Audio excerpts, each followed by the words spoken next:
ലൈംഗിക ചുവയുള്ള ദ്വയാർത്ഥ പ്രയോഗങ്ങളിലൂടെ ഒരാൾ അപമാനിക്കുന്നതായി സിനിമാ താരം ഹണി റോസ്. ഉദ്ഘാടന ചടങ്ങിന് പോകാൻ വിസമ്മതിച്ചതിന് പ്രതികാരം വീട്ടുന്നതായും താൻ പോകുന്ന പരിപാടികളിൽ പിന്തുടർന്നെത്തി ഇയാൾ അപമാനിക്കുകയാണെന്നും നടി സമൂഹ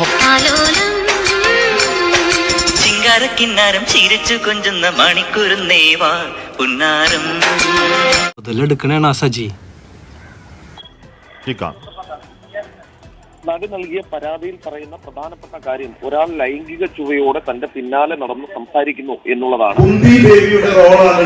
അതെന്തിനാടാ പന്നി ഇപ്പൊ പറഞ്ഞതല്ല. അവരെ കാണുമ്പോ എനിക്ക് ആ കുന്തി ദേവിയെ കാണുമ്പോ അയാളുടെ ഒരു കട ഉദ്ഘാടനത്തിന് പോയിട്ടുണ്ട്. അതിനുശേഷം അന്ന് അവിടെ വെച്ച് കുറച്ച് അസുഖകരമായ സംഭവങ്ങൾ നടന്നു. ദ്വയാർത്ഥ പ്രയോഗങ്ങളിലൂടെ തന്നെ അപമാനിച്ചു. സോറി, ഒരു ഗ്യാപ്പ് കണ്ടപ്പോ ഗോൾഡിക്കാൻ നോക്കിയതാ. അതിനുശേഷം പിന്നീട് ഇയാൾ വിളിച്ച ഈ ഉദ്ഘാടന ചടങ്ങുകൾക്കൊന്നും തന്നെ പോയിട്ടില്ല. അതിന്റെ പകയാണോ എന്നറിയില്ല. അതിനെ തുടർന്ന് താൻ പോകുന്ന സ്ഥലത്തൊക്കെ വരുന്നുണ്ട്. ഇയാൾ എന്തിനാ ഇങ്ങനെ ഞങ്ങളുടെ പുറകെ നടക്കുന്നേ? പ്രൊട്ടക്ഷൻ.